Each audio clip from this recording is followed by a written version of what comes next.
Welcome everyone back to another episode of Q&A with Sharon's son George. I was my mother's caregiver when she was diagnosed with Parkinson's disease. Unfortunately, she passed on 1/1/2020, but we started TogetherForSharon.com in her memory.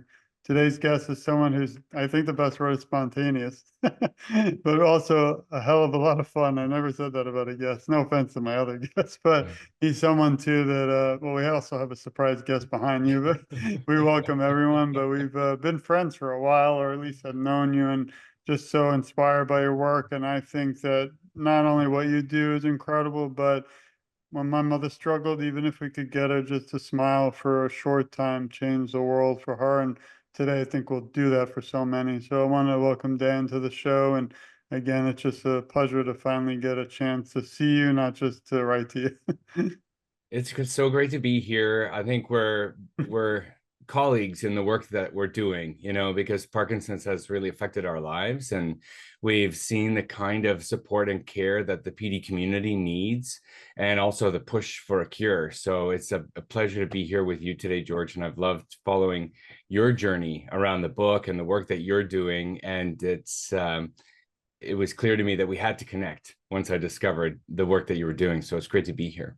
No, I appreciate it. Maybe we could start because I have so many questions. We might not get to them all because what you do is honestly unique. And I don't know if it's sad that it's rare because I think everyone should do it, but it's cool because you're the one that's kind of spotlighting it. I think the word improv is literally incredible. But maybe before we get to the fun, you could tell us, I'm sure this is fun, but a little bit about your background in terms of how did you kind of enter the world, Parkinson's disease. So my entrance to the Parkinson's world was actually through my partner. So my husband is a movement disorder neurologist. So he's the one that your neurologist would refer you to get really tailored Parkinson care. The art of medicating symptoms and navigating your experience with the disease. So I met John when he was a resident, and we fell in love and went to New York for his fellowship, where he became specialized in movement disorders. And so through this time, I started getting exposed to, the work that he was doing and his patient population.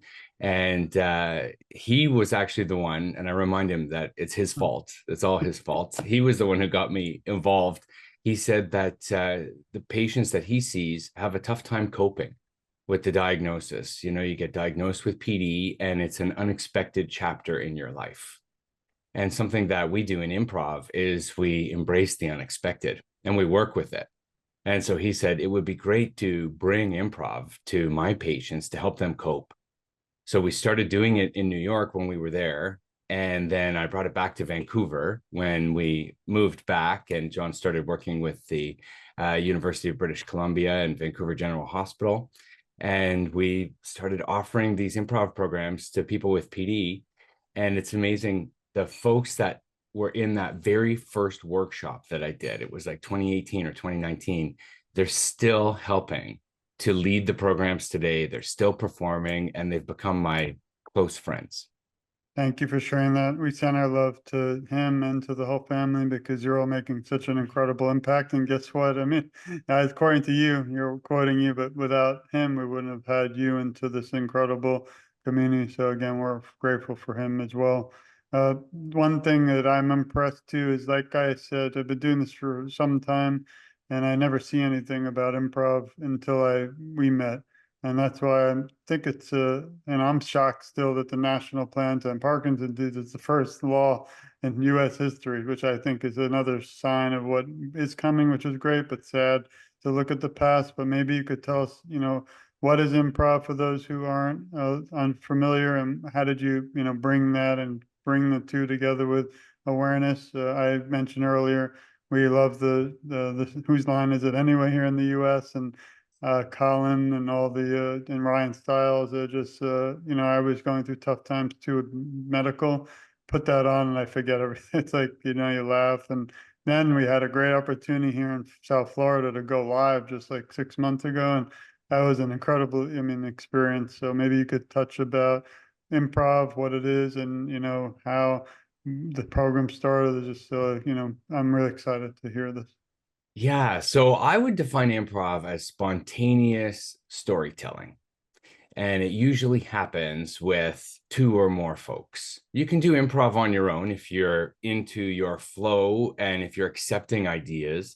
We're actually talking about an improv for writing program, just around not editing too much before you write words down on a page, right? It's spontaneity.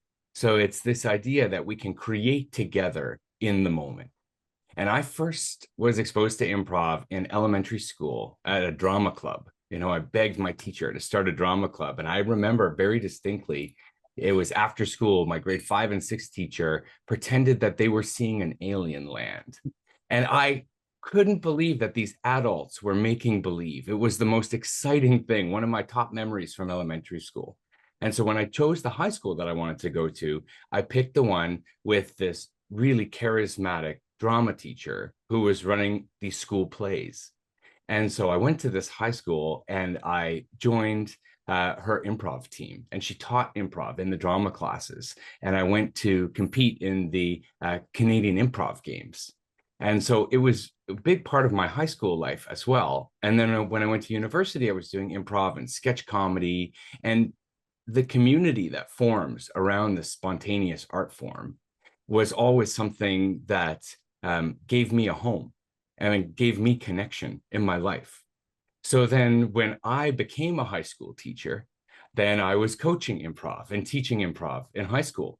And then I moved to Vancouver to pursue acting and to pursue film, TV, theater. I found improv as its own product, as an art form. There was a theater here that was doing 8 shows a week, all completely improvised. The audience gives suggestions, and that inspires the stories and the jokes that the actors share on stage.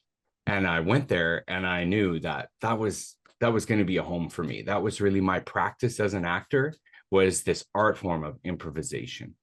So I got into it, I specialized in it, and I got into the main stage of that theater company, Vancouver Theater Sports.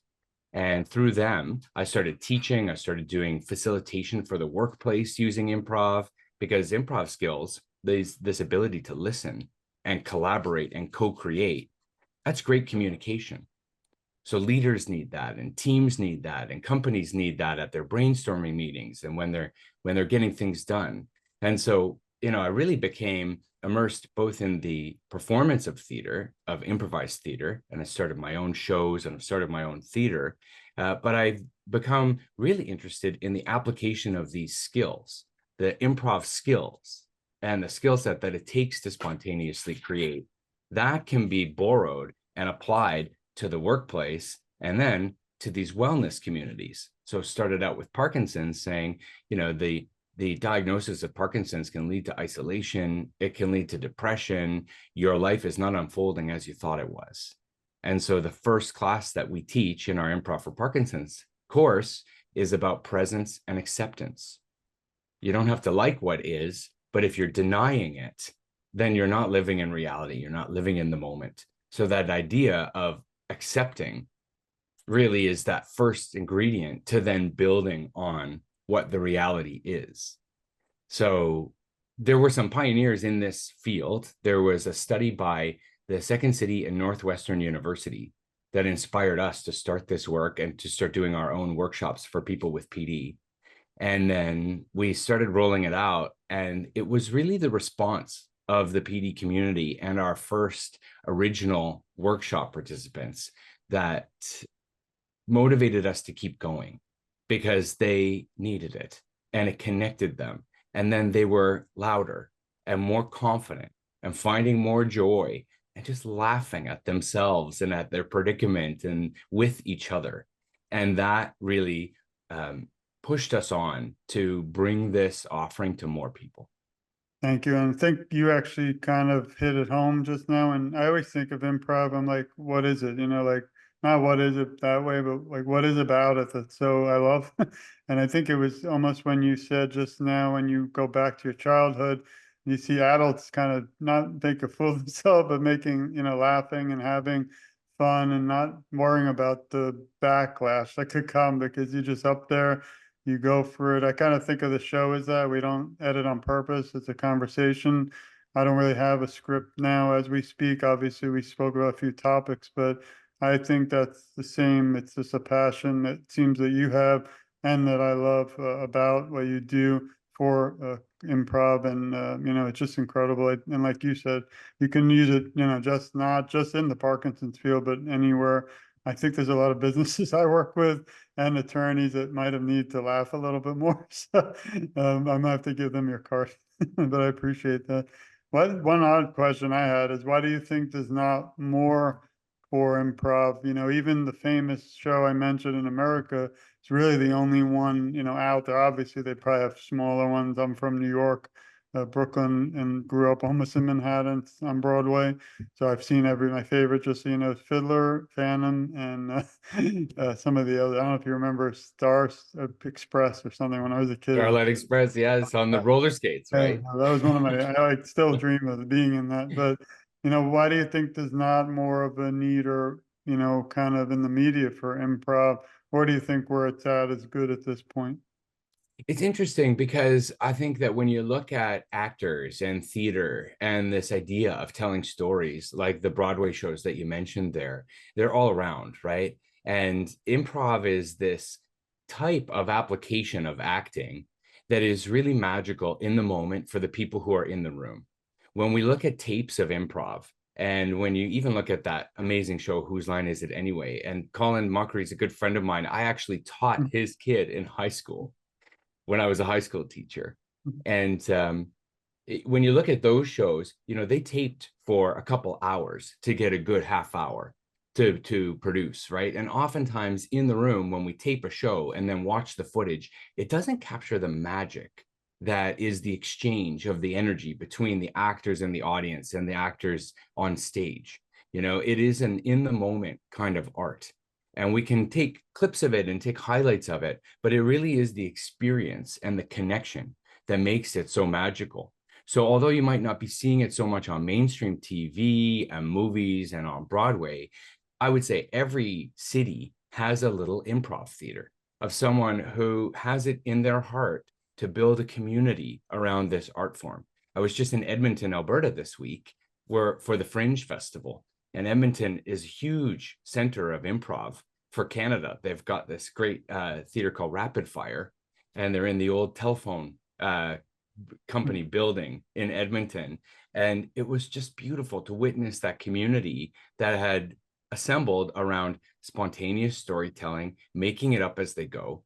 And so I was hosting a show there because one of my improv shows was being featured in the Fringe and has been picked up by Rapid Fire Theater. It's called the Dirty Little Secrets Improv Show. And when you go in, everyone has to write a secret on an improv on an index card, and those secrets inspire the improv. So I was there for that, and it was just so incredible to be surrounded by all of this celebration of theater. Both the scripted work and the improvised work. And for me, that community and that connection was it filled my heart. So I think you don't see it because it's not for mass consumption. Improv is really connecting us on a community level, and it's connecting us on a level where you come into a theater and share an experience. So it might not box office 4 million, but you've got maybe 140 people in that audience that all experience an emotion together, or they all feel for a character on stage that you're just spontaneously creating for them. And that impact I think enriches us at that connected level, the community level. Thank you. And I just want to share something that we did together before, but before we get to that, since we are improving here, but they say, and I could be wrong, I'm not in the celebrity world, but some of the best movies or lines came from kind of improv. And since we're on the topic, I never thought I'd talk about the Muppets on any show, but Jim Henson, they just released, his life story, and it was a beautiful story. I don't know if you saw it on Apple TV. Oh no, it's on Disney Plus, I think. But anyway, we're not plugging everyone unless but I watched that and I grew up with them. But a lot of what they did, even with the puppeteers, they all did mainly improv, and you just don't think about that. But they're, to me, I have 3 children, and I just try to make them watch them up at almost still daily. because it's just a beautiful thing that he created and it lives on so many generations. And I think that again, improv really affects more people that we even think about and realize. So thank you again. I wanted to also thank you for working with me before. And everyone, if you go to TogetherForSharon.com, you'll see some of the past history, but what still stands is more about Dan, the bio, and you can see more information on how to reach him. But one important thing we're here for today is I am impressed with Dan and I'm grateful for your friendship, but I want the world, and that's all I do this, as you know, for. We don't accept anything but to make sure individuals know they're never alone. And also, I don't want anyone to go through what my mother, our family has. So that's my motivation for all this. And when I met you or even saw your work, I kind of get excited and aggressive because I almost I don't want people out there to not know about you. And I know that's not easy because just one person and one voice. But I do feel when we join together, we have such far reach. And I just feel bad in a way in the stomach and my gut when people aren't aware, because there could be one person even today listening. And everyone, please share this. But if just one person listening might be having a tough day and now they kind of turn into your work or go to improv for work and wellness, it might, I think, positively change their life forever. So I think what you're doing again really changing lives. So maybe now we can get right to it, everyone. If I had the drum roll machine, which I tried, didn't work out, I would be doing that at this point. But improv for work and wellness.com. Please go there, support Dan and all the amazing things they do. Maybe for a few moments, you could kind of take us for a little journey, almost like, Willy Wonka, but no chocolate in this one, and tell us about. Yes, welcome to the Improv Factory. I'm not going to sing, so I'd be saying I'd have the song right now. Come with me, and I'm not singing. And you'll I do see. play guitar, but Yeah. maybe you Yeah, could tell. so this is the company. It's Improv for Work and Wellness. We started this work with Tightrope Theater, which is a theater I helped to start in Vancouver in 2020. And then this year in 2024, we spun off into our own entity. So this is my life's work. This is my business, Improv for Work and Wellness. Half of it is Improv for Work, where, like you said, we work with organizations and attorneys and managers and leaders and physicians around communication. So we've got programs around public speaking, around difficult conversations, team building, this kind of thing. So there's all of our programs popping up. Mhm. And then if you go back up to the top, the Improv for Wellness side is, here we go. This is where we apply the improv skills to help boost people's wellness and to help create community. And this is where our Improv for Parkinson's work lives. So that picture, the Improv for Parkinson's picture, is actually from Barcelona. We were there at the Parkinson's World Congress, and that is a group of Parkinson's performers who are in our PD performance troupe. And they're the ones who have taken our course, taken level 2, and really decided to become improvisers, to become performers. And so they delivered a sold out show in Barcelona that we are still buzzing about. It was the most amazing, magical night. And so that troupe, that PD performance troupe, it's still going on. They still rehearse and perform. They've got virtual performances. And then we're also going to be in Austin, Texas in November for the All In conference with the PMD Alliance. Oh, it's beautiful. Yeah, I mean, you Mhm. actually know a lot of the individuals and they're amazing people and really also changing the world for the better. So I'm really great that you have them included. Hopefully if I'm okay too, but I'll be able to meet you. I don't know if you're planning to be in Arizona for the next Yes. one. So that would be, got to get no more virtual hugs. Yeah. So, but that would be amazing. I'm not joining the group because I'm not a comedian, but I will definitely try to watch and share it, of Well, course. I'm glad you said that because a lot of people feel that way. And we talked about, when you go to an improv show, a lot of people don't sit in the front because they don't want to get picked on, they just want to watch. And folks out there who are listening who have PD, they might feel that way. I'm not extroverted or I don't feel like being funny or thinking on the spot. And I just want to assure those folks that this course accepts everyone and there's a way for you to participate. We don't put people on the spot. It's a valid learning mode to watch. and you can just watch. Some people don't even have their camera on for the first couple classes, but they're still seeing that connection and doing the exercises. It's 6 classes is our Improv for Parkinson's course, and then it's done. It's not something that you have to practice and dedicate time to. We've developed these 6 classes to give you the themes of improv so that you can adopt an improv mindset and use that to navigate your experience with Parkinson's, both for caregivers and for people with Parkinson's. So the very first class, like I said, is presence and acceptance. And then we go on to listening, to teamwork, to creating strong offers, to laughter, and after the end of those 6 classes, you might say, okay, I can think about the unexpected differently. When my medication is on or off, if I'm having a good day or a bad day, I can roll with it a little bit better because of this improv mindset. And that might be how your experience with improv ends. You take the 6 classes and that's it. Or you might say, I loved this. I want to do it again, or I want to do a level 2, or I want to join the troupe and be a ham and perform. You might find that inner actor, but we want to make it accessible for everyone. And our mission with Improv for Parkinson's is that everyone who has Parkinson's gets the opportunity to try improv. Because I believe when you try it, you get equipped with these skills to be able to work with ideas, work with the offers that life sends you, and not resist against them and close off. And it's a magical thing that happens.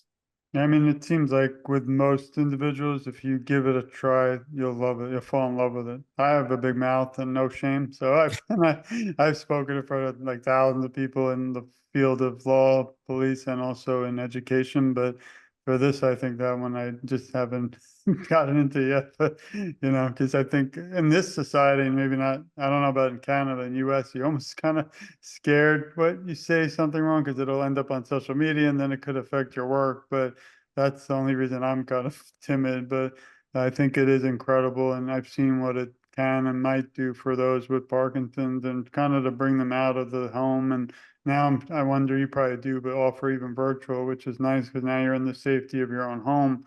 But I do worry about the cell phones at these events. So you'll end up waking up the next morning, you'll be on some kind of channel or something. But I actually went to see a comedian once and they banned cell phones, which I didn't understand. It was Kevin Hart, I think. But Yeah, he did, because he probably didn't want to get that footage out there before he releases it right. officially. Yeah, that was I've heard of that. Yeah, I don't know at about that. concerts, you got to put your phone in a Yeah. bag or something. I also want to thank your whole staff and your team because even in the past, they've been just wonderful and incredible. And I love sharing so many journeys because everyone does have a different journey. And just again, they're all doing some incredible work. I know Megan, I've spoken with her, I think, and Yeah. some of the other incredible people out there. Yeah, we care about this work a lot. And this is what binds us together as a team, is that we really believe that improv can have a positive impact on people's lives. Yeah. And so I can actually make an announcement here on the podcast. And There goes the drum roll again. Go. nobody knows this yet. No one knows this yet, George. This is hot off the press. We have just received a grant from Parkinson's Canada Oh, to fund our entire programming for the coming year. So oh, we are going to be offering Improv for Parkinson's at no cost to the participants. We're going to be doing, I think, 5 or 6 cohorts of level 1 through the year, starting in September. We're going to have level 2 and the performance troupe have all of the registration fees have been covered by Parkinson Canada. And they just told us last week. So it's not even on the website yet. This is a hot news off the press, breaking right now. It's going to be such a great partnership, and it leaves us with the confidence to program a whole year and know that the funding is there. So we are so excited to reach way more people with Parkinson's and their loved ones and families, and hope to bring this joy and connection to them in the coming year, thanks to Parkinson Canada. yeah, they're great. I actually had an interview with them, and then this is for you. This is the round of applause. That's my improv for today. So I love that. So congratulations. So that means I'm gonna see, even more of you, and I'm gonna be sharing along the journey. I had 2 more questions, and I want to kind of move a little bit towards a little bit about you. So what is the person out there, Parkinson's? I know they probably don't need a mindset, but what do you think they should be thinking about when signing up or even checking out your work? And also, how can people get involved besides just going to improv for work and wellness.com? But I know that's a Yeah. good start. Yeah, I love that question about the mindset because this is one of the commonalities in the work that we do in the workplace and as well the work that we do with people who have Parkinson's. So the improv mindset that we teach creates a brave space. So when we come in to do improv, there might be some nervousness, there might be some trepidation or self-judgment. And so we want to create this space that feels safe. And so we offer people bravery by thinking about these three parts of the improv mindset. It's seek positivity, embrace mistakes, and inspire your partner.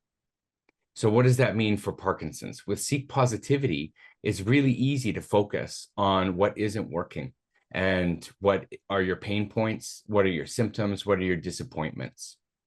And a lot of times in support groups, you get that solidarity and camaraderie, and you share the pain. In improv, we're seeking positivity. So we're not being positive and toxic positivity, but we're looking for what we're learning, where we're growing, what we're thankful for. And sometimes at the start of a class, our check-in will be, what's one thing you're thankful for today? And it might be the birds singing. It might be, I'm thankful for my family. It might be, I'm thankful for the sun rising today. That practice of gratitude, it starts a different approach to your interactions with others, to your interactions with your symptoms. So that seeking positivity, it also makes for way better improv scenes when we're seeking to find agreement, seeking to connect with the other actor, not conflict with them. So that's that first piece, seeking positivity. The next one is embracing mistakes. If you're frustrated and ashamed when you make mistakes, you're going to lose out on the lesson that the mistake has. So even when I trip or I hit my head, I can take a breath and say, okay, I'm going to embrace that happened, and I'm going to be mindful. I'm going to be careful. I'm going to move slower. So that idea that instead of getting frustrated, you can even get to the point where you laugh at mistakes. And I know from being a high school teacher, if you can teach someone who's being bullied to laugh with the bullies, it just takes their power away, right? Humor is such an amazing tool to connect people and to shift power. So this idea of embracing mistakes, it takes the power away from the fear of making mistakes and from being so careful to be perfect. Perfection is not as good as connection. So that's that second part, is that we embrace mistakes. It's great to screw up. And sometimes in improv, we screw up, and then the rest of your scene partners, they have your back. They're the ones who catch you or who say, wait, should have said, let's rewind the tapes. And you get to say something different. So then the third one is to inspire your partner. And this is the part of the mindset that gets you to focus on the other person instead of yourself. We're all in our own heads and we're in our own experience. But when you can think about, how am I making this scene good for my partner? How am I making them look like a star? How am I looking for their light in the eyes? When you inspire your partner, then you become someone that everyone wants to play with. And you become so enjoyable to be with because you're focused on them and not just on you. So this mindset of seeking positivity, embracing mistakes, and inspiring your partner, that's where we start. And we find that revisiting that and doing the work through that lens to create the brave space, that really changes the dynamic of the group. And it changes the way that you're approaching all the things that are coming at you in life. So I invite people who are listening to think about how they can be brave today, how they can seek positivity, how they can embrace mistakes, and how they can inspire those around them, inspire their partner, and see how that bravery changes the way they feel. And I bet that it will boost their wellness. This is our work.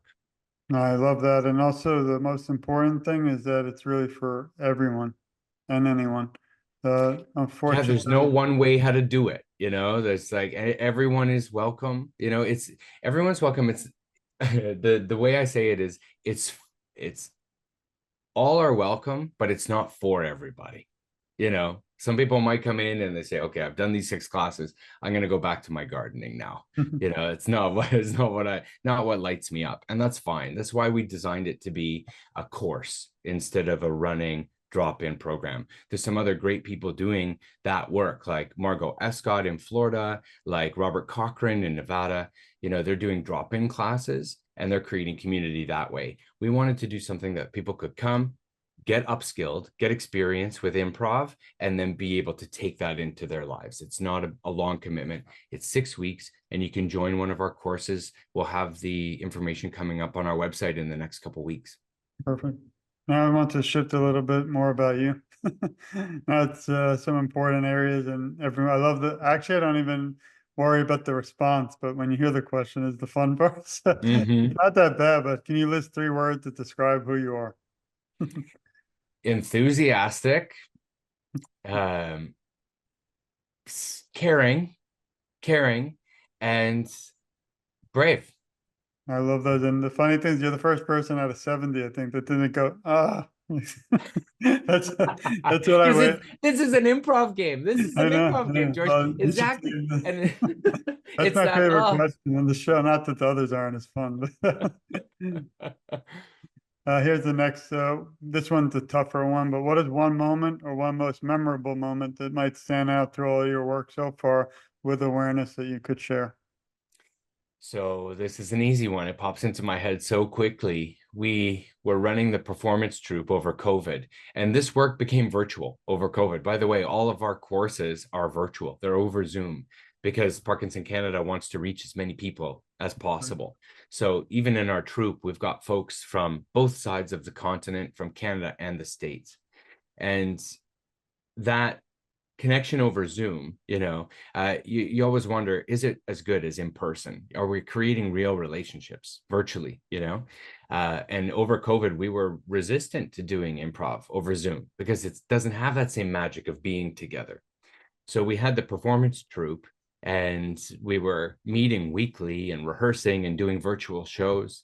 And then unfortunately, one member of the troupe got pneumonia and succumbed to the pneumonia and passed away. And I had never met him. He was on Vancouver Island. So I live in Vancouver. Vancouver Island's about, 2 or 3 hour trip on the ferry, and it was COVID. So we had never met.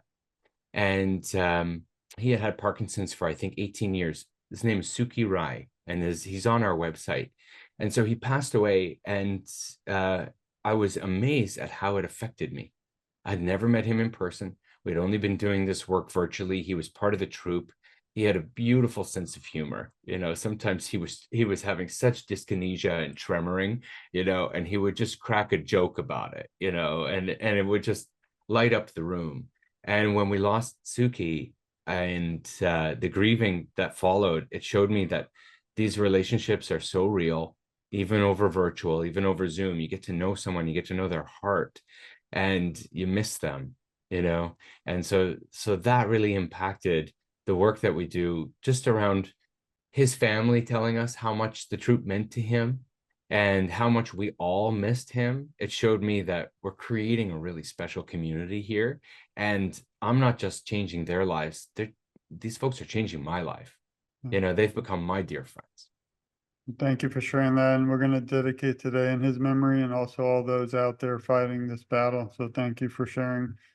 This one is important to me also. I probably said that about all of them, but they are. So this one kind of brings the person in the background out to the forefront. And a lot of time, I don't think we have an opportunity to thank the other individuals who really impact our life. So maybe you can share, and I think I know the answer, but I'm asking who helps you during times of struggle? Because obviously you are working with some stories and journeys that I've covered. Even some of the shows were all crying. Don't ask about those. But, Yeah. the first is who helps you during times of struggle. And then I was a caregiver, as you know, what tips can you give those listening who are caregivers? Because I think your improv and all you do doesn't just help individuals with Parkinson, but I guarantee it'll be a benefit and an incredible experience for the caregivers too. Yeah. So of course my husband helps me. Yeah. We're in it together, Love and it. yeah, you knew it. You knew I was going to say Jonathan. Yeah, Yeah. thank him for us too. Yeah, he's such an amazing physician, and he cares so much about his patients, and it was that care that really got me involved, right? That he wanted to bring this kind of alternate therapy, as it were, to the people who have PD, to offer it to them. And so, when we just went into the interior of British Columbia to give a talk, he gave a talk to the regional conference for the Parkinson's Society of British Columbia. And I went and did a creative and movement break. So we did some improv activities in the break. So we got to put our dogs in the car, drive out there together, and do this work for people with PD. And it just felt like a family affair. So, he's the one that I lean on and go to. And then my team at Improv for Work and Wellness, and their passion for this work, Rosemary Morrison, who's our manager of Improv for Wellness, she's the one who's creating these relationships with the associations and with the families and the people who have Parkinson's. She's answering their questions. She cares so deeply about their experience and about enriching their lives. She motivates me, and we work as a team. You'll get to meet her. She's coming to Arizona as well, so we'll be there. We'll be there together. Yeah, so those are the ones who really give me support and boost me up. And the second part of the question was for caregivers, how can improv help people who give care? And I think for me, the biggest opportunity that caregivers have is to be in the moment with the person that they're caring for. You can get in your head about what they need, or what the day is supposed to look like, or what has to get done, or what a great life looks like. And then all of a sudden you're caring for the person, but it's like they're not involved in the care.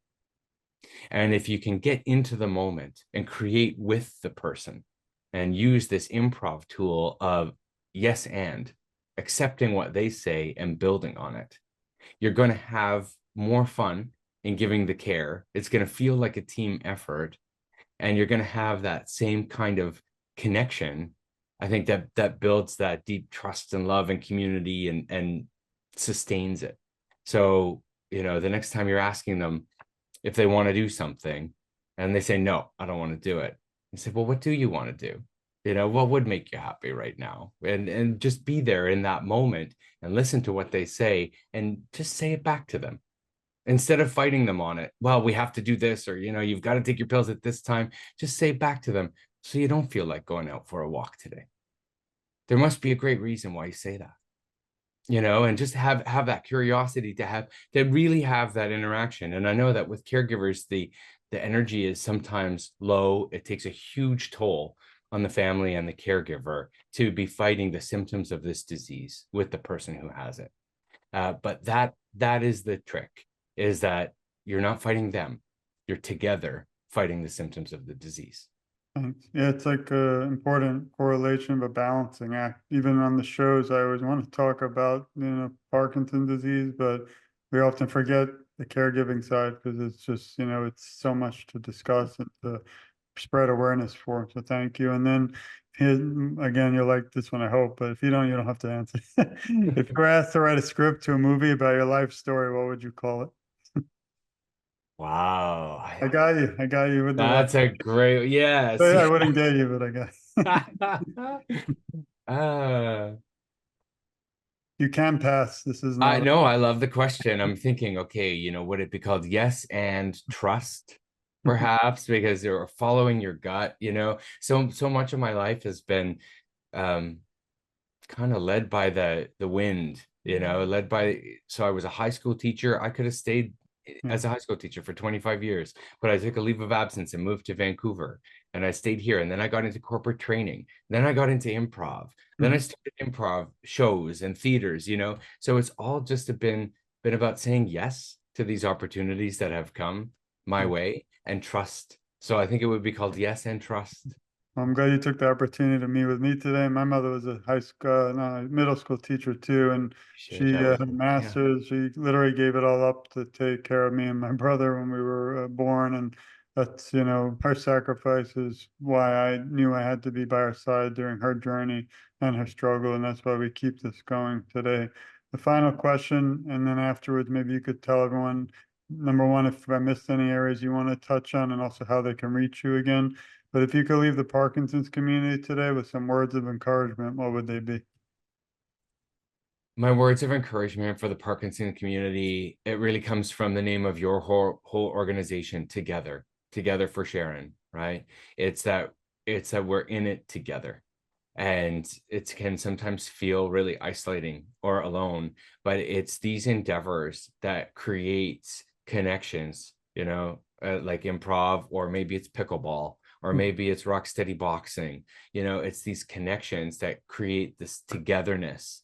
And that's our power, that we're stronger together, that we can face this together.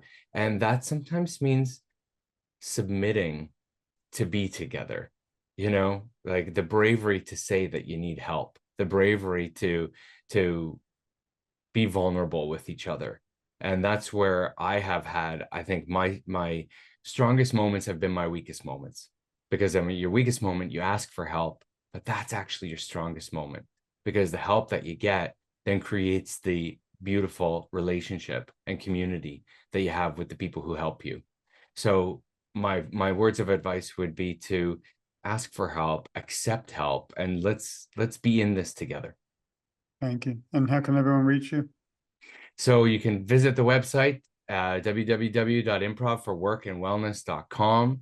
And I'm also on LinkedIn. We're putting a weekly dose of work and wellness on LinkedIn. So a little bit of our curriculum, or a quote from one of our teachers, or a video from me. We're on a mission to improve people's wellness with improv, and to see this tool that connects people put to more use, put to more application, so that we can be in it together. So that's how you can reach me, on LinkedIn, or on Facebook, or on the website. Thanks. Well, I really want to thank you again for your time, friendship, and I do tell everyone and remind them we have to keep sharing this. It's not about a conversation once and see you. We have to keep sharing this so everyone knows about your work, your inspiration, and also until we find a cure for this disease, we can't stop fighting together. I have a little message for you and everyone listening. We always end with, we love you, we support you, we care a lot about you, and you're never alone. I, along with Dan, will advocate for you. And together, as we said, our voices are so much stronger. And I always say I'm just getting started, even though I'm not, because let's rewind a year ago. I mean, I never heard of you or your incredible cause. And then I saw you and I'm like, wow, this is like not just touching, heartfelt, but inspiring. And I just wanted to, at least not even if I could be a part of it, but just tell the world about you and what you do. And we've come a long way together. And I'm so excited for the new news you shared and the future, not just together, but for all you do. So I just want to thank you again. And please, everyone, go support Dan, whether it's fundraising or just attending the courses or sharing his incredible work. I think if you can have one little laugh, even for those small moments, it'll change your life forever. And they have, I mean, we have music therapy and we have, animal therapy. I think we need to add a section for comedy therapy. Like, honestly, maybe we'll trademark that right now. And those are the words that kind of started it. But I would honestly, even sadly, not to get to hospice, but the last year was the toughest for my mother. And I think if someone came in and we had an improv in the room, we would have had a lot of fun. And she would have, even if she was having a tough day, laughed a little. So somehow, I guess, and I'm the lawyer here. I gotta figure out reach out to our politicians and get them to add that, because I think on a brochure everywhere around the world they should have. But then you'll be too busy and you'll be famous and forget me. Anyway, but again, thanks for everything. And this has been another episode of Q&A with Sharon Sun. Please stay tuned. We have so much more to come, and the battle is really, we're in the front lines. We have a lot more work to do. And I feel confident that while we're all in this together, we're going to be closer to a cure. So thank you, everyone. Thanks, Dan, again for your time. Thanks, George.